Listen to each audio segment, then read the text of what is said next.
Você já deve saber que as últimas palavras pronunciadas pelo Senhor Jesus na cruz, suas últimas 7 frases, resumem os elementos mais importantes da vida de um crente.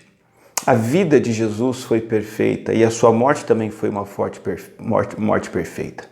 E ambas são exemplo supremo para nós. Nós temos o dever de andar como ele andou, imitar o caráter de Cristo, o seu modo de viver, de se relacionar e de agir.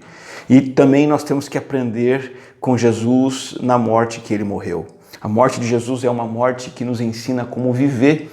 1 Pedro 2,21 diz: para isso fomos chamados, porque Cristo sofreu no nosso lugar, deixando exemplo para seguirmos seus passos. Foi no momento de maior agonia de Jesus, no momento da sua morte injusta e brutal, que o Senhor Jesus Cristo demonstrou a excelência e a perfeição do seu caráter, na maior das provações. Como ele fez isso?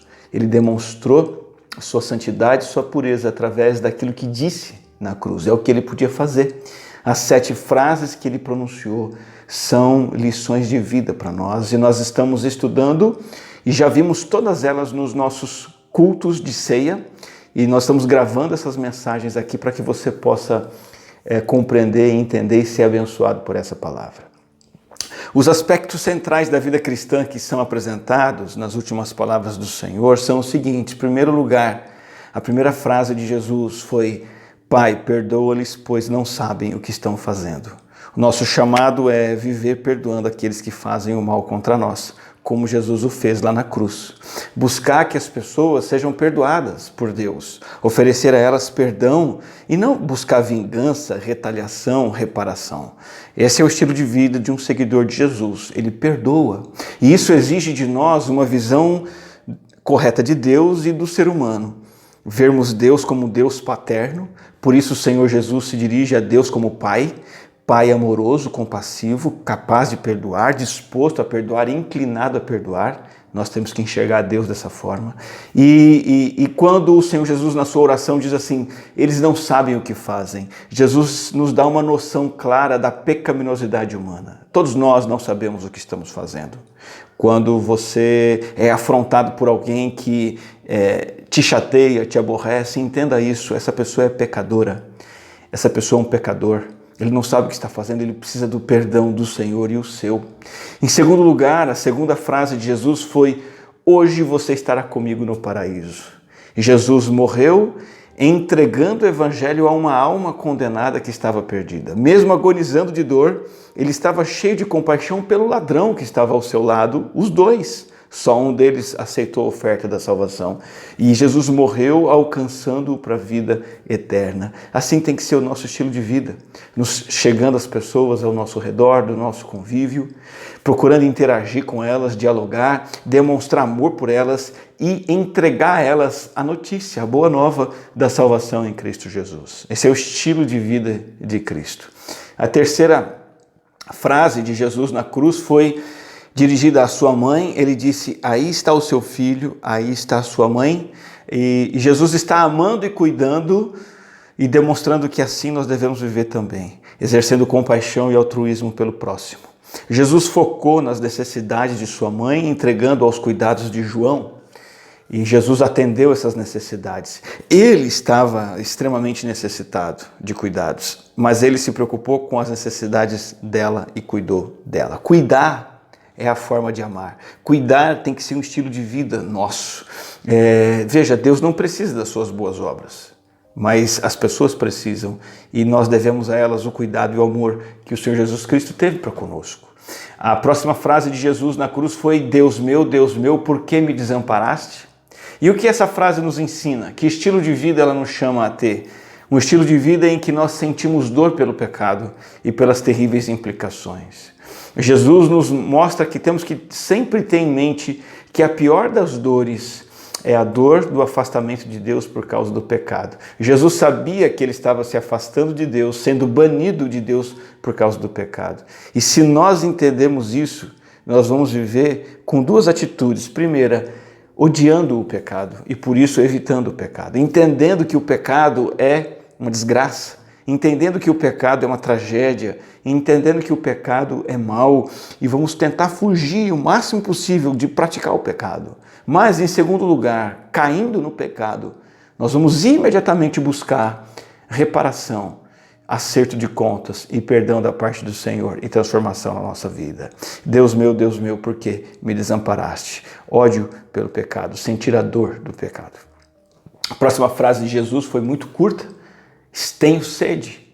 E ele diz assim: eu preciso de ajuda. Ele está reconhecendo uma necessidade, uma fraqueza, está admitindo que ele precisa de ser saciado. Nós temos que reconhecer nossas fraquezas e permitir que outros satisfaçam nossas necessidades. Isso precisa de coragem. Coragem para admitir que estamos sozinhos, que estamos numa crise emocional. Coragem de admitir que precisamos de ajuda para tomar uma decisão, para resolver um problema pessoal, para tratar um pecado que está grudado na gente, para resolver um problema financeiro. Coragem de admitir necessidade, buscar ajuda, ao invés de disfarçar, escolher o caminho da mentira, diminuir a realidade da nossa fraqueza, enganar os outros. Eu acho muito interessante e triste que muitas pessoas fazem algo absurdo com a igreja. Vou comparar isso com a necessidade do hospital. Imagina que você está doente, muito doente, não está aguentando de dor, e é no hospital que você vai encontrar ajuda e a cura, o tratamento que precisa. Mas você raciocina assim: não, eu não vou no hospital. Eu preciso ficar bom e quando eu melhorar, eu procuro o hospital. Alguém faz isso? Exceto algumas pessoas que têm mania de ir no hospital, geralmente não é isso que a gente faz. Se a gente está bem, a gente não vai ao hospital. Nós vamos ao hospital quando estamos sentindo necessidade. Muitas pessoas fazem isso com a igreja. Não, eu não estou indo na igreja porque eu estou com alguns problemas, estou com algumas dificuldades e quando eu estiver bem, eu volto para a igreja. Não faz sentido. A igreja é o hospital do Senhor. E o Senhor da igreja é aquele que teve sede e teve sede por nós. E ele sente empatia pelas nossas sedes. E é na igreja que nós podemos ir buscar cura, encontro com Deus, refrigério, renovação. Tenho sede, temos que viver admitindo as nossas fraquezas e buscar ajuda. Temos que também viver como o Senhor Jesus Cristo disse: está consumado. Ele fez essa sexta afirmação na cruz, dizendo o seguinte: terminei a tarefa que o Pai me deu para fazer. É um pronunciamento triunfante de que ele completou o que Deus tinha mandado ele completar. Ele viveu uma vida plena de significado e propósito. Como Paulo diz: eu combati o bom combate, eu terminei a corrida. Isso nos ensina a não apenas sobreviver nesse mundo, mas viver missionalmente, viver cumprindo uma missão, viver cumprindo o propósito de Deus. Começo, meio e fim. Está consumado. E as últimas palavras de Jesus foram: Pai, nas tuas mãos entrego o meu espírito. Jesus morreu descansando seguramente nas mãos de um Deus cuidadoso. Tudo estava escuro, trevas, dor, angústia, ofensa, injustiça, mas ainda assim ele se entregou aos cuidados de Deus. Deus Pai cujas promessas são certas. Nós temos que viver lançando-nos aos cuidados de Deus, lançando nossas necessidades aos cuidados de Deus. Coloque sua vida, a sua existência, a sua morte, o seu destino nas mãos de Deus, em total confiança em Deus.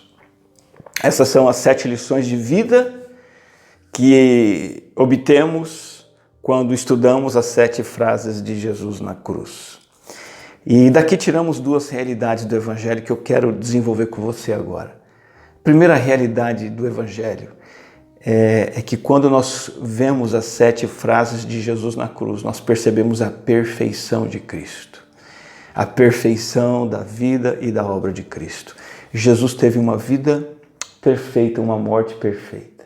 Ele viveu uma vida irrepreensível, literalmente falando. Ninguém podia acusá-lo de qualquer pecado. E ao morrer, naquelas últimas longas 6 horas de vida dolorosas, pregado numa cruz, ele confirmou tudo que ele fez enquanto estava vivo nos seus anos de ministério e de vida terrena. Ali na cruz ele fez o que fez ao longo da vida, ele perdoou.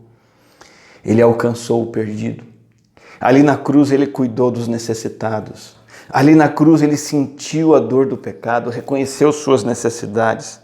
Ali na cruz ele completou a tarefa que Deus deu e ali na cruz ele se entregou e descansou os cuidados do Pai, mesmo sofrendo a pior das dores. Você sabe a continuação da história. Como resultado dessa vida e dessa morte perfeitas, Deus o Pai ressuscitou Jesus Cristo dentre os mortos e depois Jesus foi elevado aos céus e glorificado e ele assentou à direita de Deus na glória. Isso foi uma confirmação da parte de Deus o Pai, de que seu Filho foi perfeito, sua pessoa foi perfeita, sua vida e sua obra foram perfeitas, foram aceitas. E por causa dessa primeira verdade, que as 7 frases de Jesus na cruz revelam, a perfeição de Cristo, nós nos achegamos à segunda verdade do Evangelho, que é a verdade do poder de Cristo, da sua vida e da sua obra.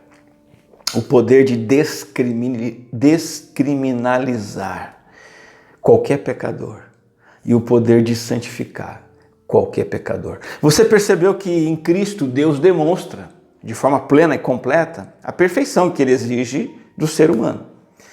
Mas se você for honesto e honesta, isso não é uma boa notícia aparentemente. Porque o que Jesus fez na cruz, nós não fazemos da nossa vida. Nós nos vingamos daqueles que nos aborrecem. Ficamos perto das pessoas preferidas e distantes das pessoas que a gente não gosta muito. Não foi isso que Jesus fez na cruz. Se você olhar para as 7 frases de Jesus na cruz, você vai perceber que nem sempre, poucas vezes somos evangelistas fiéis.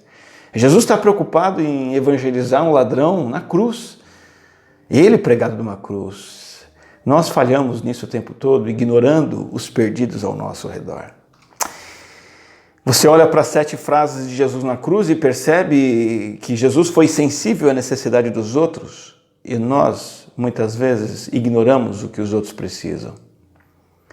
Jesus sentiu a dor do pecado ali, nós somos inocentes quanto ao pecado, brincamos com fogo, escolhemos pecar, nos queimamos e mesmo assim fazemos isso de novo e de novo e de novo. Jesus admitiu uma necessidade ali na cruz e nosso orgulho impede que nós admitamos as nossas limitações, as nossas falhas. A gente esconde, a gente disfarça, a gente faz de conta que está tudo bem, ao invés de buscar ajuda e depender dos outros. Nós somos preguiçosos em realizar a obra que Deus nos deu. Vacilamos, corremos atrás dos nossos interesses, das nossas atrações, das nossas paixões e deixamos de lado aquilo que Deus nos mandou para fazer de uma maneira muito fácil. Preferimos confiar naquilo que podemos ver, confiar naquilo que está diante de nós, ao invés de entregar a nossa causa a Deus. Somos imperfeitos. As 7 frases de Jesus na cruz nos colocam no paredão dos réus culpados. A questão é, você vai admitir isso ou não? Esse fracasso em viver de uma forma perfeita, como vemos a vida e a morte de Jesus, só faz uma coisa por mim e por você. Nos torna prontos para o inferno, sem esperança. Mas a palavra de Deus nos traz esperança. O nosso Deus é um Deus de graça, de misericórdia, de salvação e redenção. Hebreus 10:14 diz assim: por meio de um único sacrifício, Ele aperfeiçoou para sempre os que estão sendo santificados. Deus agiu com a sua graça para que nós pudéssemos ter a perfeição do próprio Cristo em nós, para que por meio dele nos aproximássemos de Deus com o status de pessoas perfeitas. A palavra aperfeiçoou aqui, por meio do seu sacrifício na cruz, Jesus nos aperfeiçoou, significa que ele tornou perfeito. Significa que o sacrifício de Jesus foi um sacrifício perfeito, realizado por uma pessoa perfeita, para tornar definitivamente perfeitas pessoas muito imperfeitas. Eu não conheço ilustração melhor do que a história do sacerdote com a roupa suja, criada pelo pastor Sproul, em que ele conta a história do jovem Jonatas, um jovem recém-formado no seminário que recebeu a incumbência de pregar um sermão para o rei, para a sua corte. E ele se dirige para o palácio do rei no seu cavalo, um dia que está chovendo, e ele cai do cavalo, cai na lama e as suas vestes de pregador ficam todas sujas. Ele sabe que não pode comparecer diante do rei dessa forma.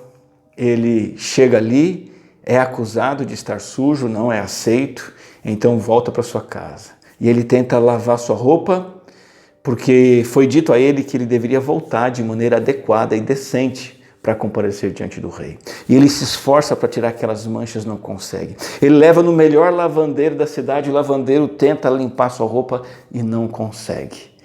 E ele já está sem esperanças quando o próprio lavandeiro diz assim: olha, há uma saída para você. Existe o grande príncipe a quem você pode procurar e ele pode te ajudar. E ele procura o grande príncipe, um homem fantástico, maravilhoso. Ele não sabia, mas era o filho do próprio rei. E o grande príncipe se compadece da sua situação e diz assim: jovem Jonatas, no dia marcado do seu retorno, vista suas roupas e vá para apresentar a sua pregação. Na sua cabeça, Jonatas questionou a orientação do grande príncipe: mas minhas roupas estão sujas, eu não posso comparecer diante do rei. Mas ele confia na palavra do grande príncipe. E no dia marcado, ele se dirige ao palácio do rei, à sua corte, com as roupas que ele tinha, sujas, manchadas. Ele vai até lá.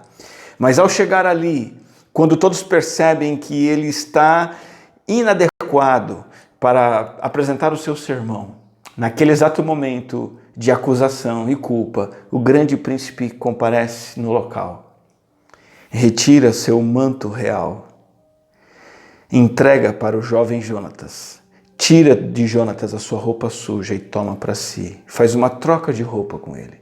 E então Jonatas tem as roupas adequadas para comparecer diante do rei, ser aceito na presença do rei e apresentar o seu sermão.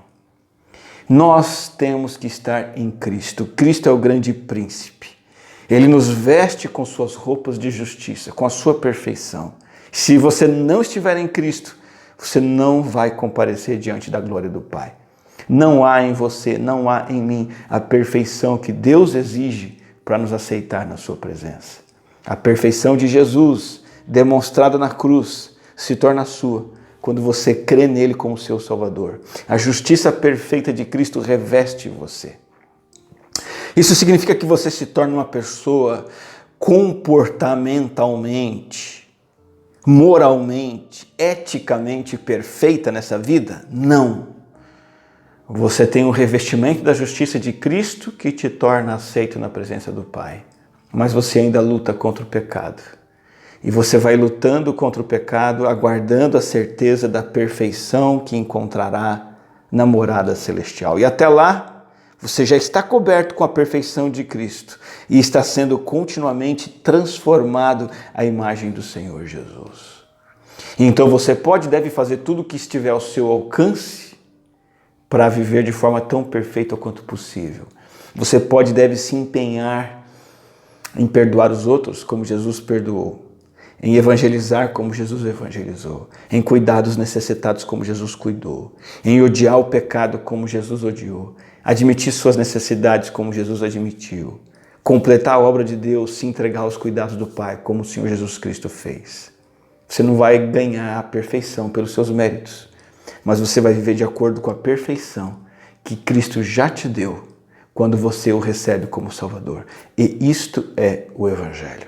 Então eu quero finalizar essa reflexão lembrando que as 7 frases de Jesus revelam essas duas grandes verdades: a perfeição de Cristo e o poder dessa perfeição em mim e em você.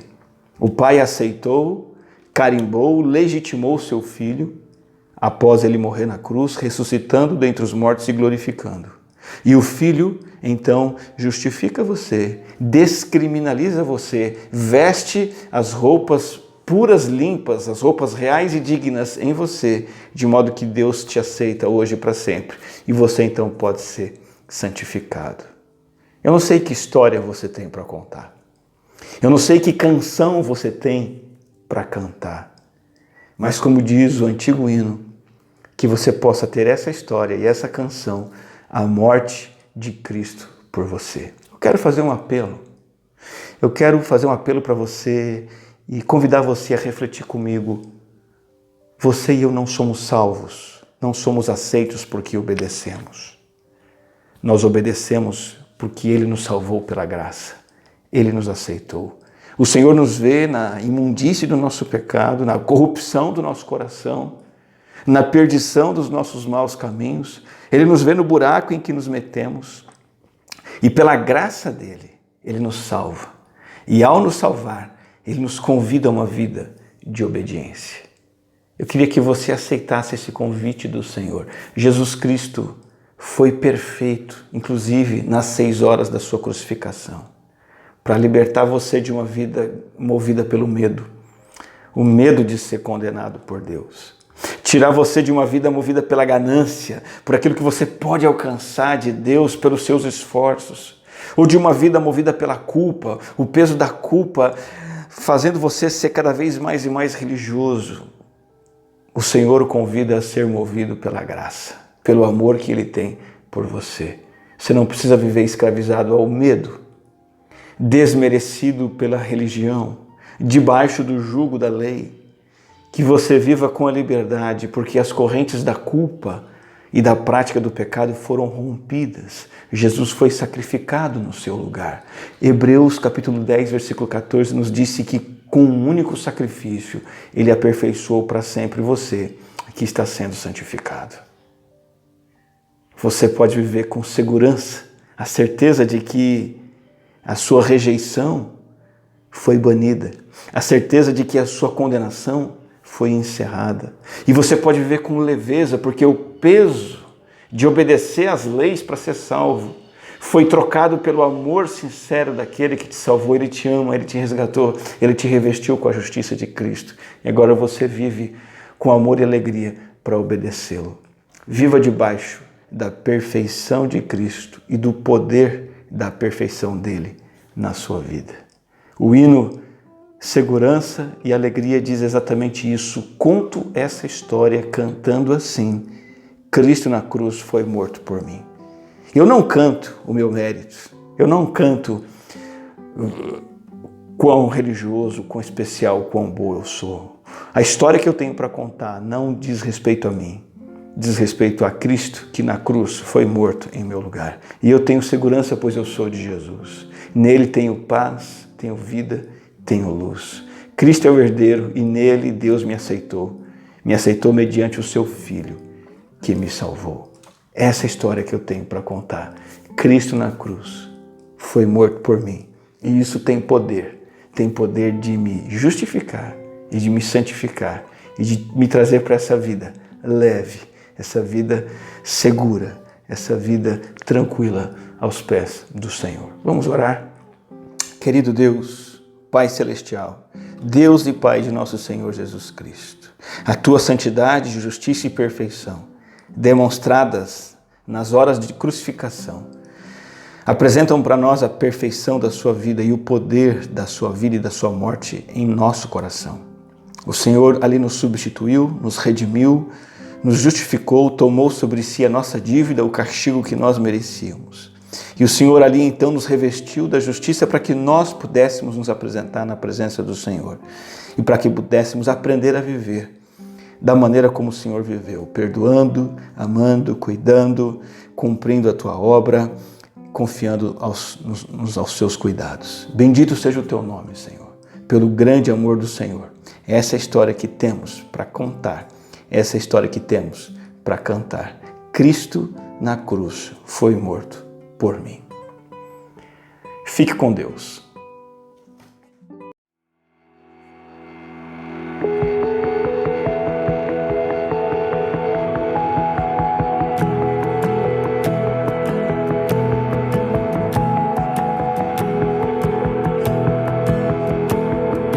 Que segurança